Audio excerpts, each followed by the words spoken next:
നടി ശ്വേതാ മേനോനെതിരായ കേസെടുക്കുന്നതിൽ കൊച്ചി CJM കോടതി നടപടിക്രമങ്ങൾ പാലിച്ചില്ലെന്ന കണ്ടെത്തലിലാണ് ഹൈക്കോടതി FIR സ്റ്റേ ചെയ്തത്. ജസ്റ്റിസ് BG അരുൺ അധ്യക്ഷനായ സിംഗിൾ ബെഞ്ചാണ് കേസ് പരിഗണിച്ചത്. കേസെടുക്കാൻ അവലംബിച്ച നടപടിക്രമങ്ങൾ സംബന്ധിച്ച് CJM കോടതിയോട് റിപ്പോർട്ട് തേടിയിട്ടുണ്ട്. ജുഡീഷ്യൽ മര്യാദ കണക്കിലെടുത്ത് CJMനെതിരെ കൂടുതൽ പരാമർശങ്ങൾക്ക് മുതിരുന്നില്ലെന്നും കോടതി വ്യക്തമാക്കി. അഡ്വക്കേറ്റ് M രവികൃഷ്ണൻ, ഉണ്ണി കാപ്പൻ എന്നിവരാണ് ഹർജിക്കാരിക്ക് വേണ്ടി ഹാജരായത്. പരാതിക്കാരനായ മാർട്ടിന് ഹൈക്കോടതി നോട്ടീസ് നൽകിയിട്ടുണ്ട്. അതേസമയം കേസ് നിയമപരമായി നിലനിൽക്കില്ലെന്ന ശ്വേതാ മേനോന്റെ വാദങ്ങൾ പ്രഥമദൃഷ്ട്യാ നിലനിൽക്കില്ലെന്നും ഹൈക്കോടതി വ്യക്തമാക്കിയിട്ടുണ്ട്.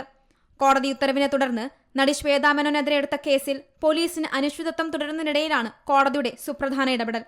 അതേസമയം പരാതി ഉയർന്നതിന് പിന്നാലെ സിനിമാ മേഖലയിലെ നിരവധി പേരാണ് ശ്വേതയ്ക്ക് പിന്തുണയുമായി രംഗത്തെത്തിയത്. നടി ശ്വേതാ മേനോനെതിരായ കേസിന് പിന്നിൽ ഗൂഢാലോചനയുണ്ടെന്നായിരുന്നു നടൻ രവീന്ദ്രന്റെ പ്രതികരണം. എൻ്റെ സഹപ്രവർത്തകയ്ക്ക് ശരിക്കും നേരിട്ട ഈ ദുരനുഭവത്തിനോട് പ്രതിഷേധം അറിയിക്കാനാണ് ഞാനിപ്പോൾ ഇവിടെ നിൽക്കുന്നത്. അഭിനയം ഒരു കലയാണ്.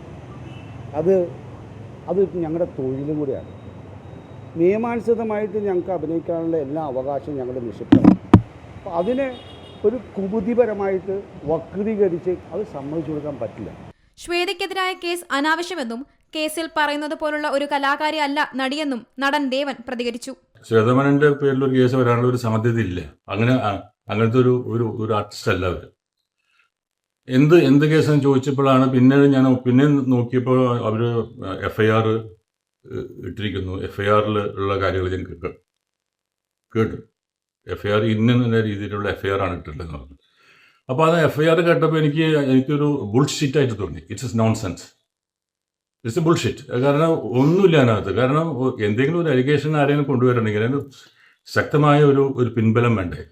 നിയമത്തിൻ്റെ ഒരു പിൻബലം വേണം, അതുപോലെ സർക്കംസ്റ്റൻസസിൻ്റെ ഒരു പിൻബലം വേണം. അതൊന്നും ഇല്ലാതെ പെട്ടെന്ന് ഒരു സുപ്രഭാതത്തിൽ ഒരു കേസുമായിട്ട് വന്നിരിക്കുന്നു. അശ്ലീല ചിത്രങ്ങളിൽ അഭിനയിച്ച് പണം സമ്പാദിച്ചെന്ന പേരിൽ പൊതുപ്രവർത്തകൻ മാർട്ടിൻ മേനാച്ചേരിയാണ് നടിക്കെതിരെ പരാതി നൽകിയത്. നിലവിൽ കൊച്ചി സെൻട്രൽ പോലീസ് എടുത്ത കേസിൽ ശ്വേതാ മേനോനെതിരെ അനാശാസ്യ തടയൽ നിയമപ്രകാരവും IT നിയമപ്രകാരവുമാണ് കേസെടുത്തിട്ടുള്ളത്. Zee Malayalam news, Kochi. ഏറ്റവും പുതിയ വാർത്തകളും വിശേഷങ്ങളും വിരൽ തുമ്പിലറിയാൻ സീ മലയാളം ന്യൂസ് എല്ലാ ഡിജിറ്റൽ പ്ലാറ്റ്ഫോമുകളിലും ലഭ്യം.